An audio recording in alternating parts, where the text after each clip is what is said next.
সাংস্কৃতিক সঞ্চালকালয়ৰ সহযোগত আৰু জিলা প্ৰশাসনৰ সহযোগত আৰু লগতে আমাৰ সপ্তসুৰ সংগীত বিদ্যালয়ৰ সৌজন্যত আজি ইংৰাজী 13 জুলাইৰ পৰা আমি 27 জুলাইলৈকে এই 15 দিনীয়া আমি ডক্টৰ ভূপেন হাজৰিকা আৰু পাপৰি প্ৰসাদ বৰুৱাৰ গীতৰ কৰ্মশালা অনুষ্ঠিত কৰিছোঁ। আজি আমাৰ প্ৰথম দিন। আজি আমাৰ ইতিমধ্যে আমাৰ শুভাৰম্ভণি হৈ গৈছে আৰু ইতিমধ্যে আমাৰ ডিব্ৰুগড়ৰ শ্ৰীযুত ডিব্ৰু কাঞ্চন নামৰ এজন প্ৰশিক্ষকে আহি প্ৰশিক্ষণ দি আছে। নমস্কাৰ।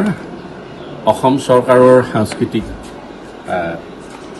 বিভাগ আৰু জিলা প্ৰশাসনৰ উদ্যোগত আমি আজি সপ্তসুৰ এই যিটো অনুষ্ঠান, সাংস্কৃতিক অনুষ্ঠান, সেই অনুষ্ঠানত আমাৰ দিকম জিলা পৰিষদৰ সদস্য ব্ৰজেন বৰুৱাৰ সহিতে আহি ইয়াত উপস্থিত হৈছোহি। আহি যথেষ্ট আমাৰ ভাল লাগিছে। ছাত্ৰ ছাত্ৰীসকলে ইয়াত অংশগ্ৰহণ কৰিছে আৰু অসম চৰকাৰৰ যিটো ইয়াতে আমাৰ এটা কাৰ্যসূচী গ্ৰহণ কৰিছে, এই কাৰ্যসূচীটো অতি ফলপ্ৰসূ কাৰ্যসূচী। ছাত্ৰ ছাত্ৰীসকলৰ সৰ্বাংগীন বিকাশ আৰু তেওঁলোকৰ আজৰি সময়ত অন্তত ডক্টৰ ভূপেন হাজৰিকা আৰু অতি যশস্বী গীতিকাৰ প্ৰাৱতী প্ৰসাদ বৰুৱাদেৱৰ গীতেৰে তেওঁলোকক প্ৰশিক্ষণ দিবৰ কাৰণে যিটো এটা উদ্যোগ লৈছে, এই উদ্যোগটো আমি আটাই শলাগ ল'ব লাগিব আৰু ছাত্ৰ ছাত্ৰীসকলৰ উৎসাহ উদ্দীপনা দেখি আমি আনন্দিত হৈছোঁ।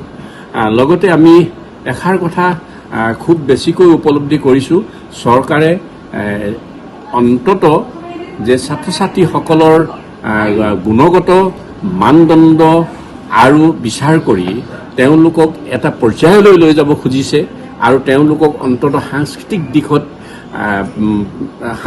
দিশত তেওঁলোকক জড়িত কৰি তেওঁলোকক এটা সৰ্বাংগীন বিকাশ ক্ষেত্ৰত আগবঢ়াই নিব খুজিছে।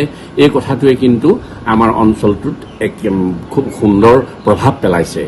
কালি আমি কালাৰ্ছত এই একেই কথাই উপলব্ধি কৰিছোঁ আৰু আজি সপ্তসুৰ এই অনুষ্ঠানটোত একেই কথাই উপলব্ধি কৰিছোঁ।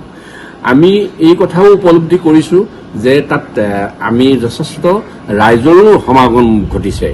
গতিকে ৰাইজসকলে উপলব্ধিও কৰিছে যে আমি এই অনুষ্ঠানৰ লগত আমি জড়িত হ'ব লাগিব। চৰকাৰৰ ইমান গঠনমূলক এটা অনুষ্ঠান, ফলপ্ৰসূ এটা অনুষ্ঠান, এই ফলপ্ৰসূ অনুষ্ঠানটোৰ লগত জড়িত হৈ আমি আমাৰ সন্তানসকলক আগবঢ়াই নিয়াৰ ক্ষেত্ৰত তেওঁলোকে আগবাঢ়ি আহিছে। আমি আশা কৰিছোঁ যে আমাৰ সামৰণি অনুষ্ঠান আমি খুব ভাল হ'ব আৰু সামৰণি অনুষ্ঠান অহা 31 তাৰিখে আমি চাবুৱা DDR মহাবিদ্যালয়তে আমি সমাপ্ত কৰিম বুলি ভাবিছোঁ আৰু মহাবিদ্যালয়খনৰ কৰ্তৃপক্ষৰ পৰা আমি অনুমতি ল'বলৈ এতিয়াও বাকী আছে, অনুমতি ল'ম আৰু দুইটা অনুষ্ঠান লগ লাগি একেলগে সামৰণি পেলাম বুলি ভাবিছোঁ। ইয়াত আমাৰ স্থানীয় বিধায়ক সন্মানীয় বিনোদ হাজৰিকা দেৱো উপস্থিত থাকিব আৰু গণ্যমান্য ব্যক্তিসকল, চাবুৱা অঞ্চলৰ বিশেষ ব্যক্তিসকল উপস্থিত থাকিব। ছাত্ৰ ছাত্ৰীসকলক উৎসাহিত কৰিব আৰু তেওঁলোকে কি শিকিলে সেইখিনি সকলোখিনি সেই অনুষ্ঠানত প্ৰদৰ্শিত কৰিব।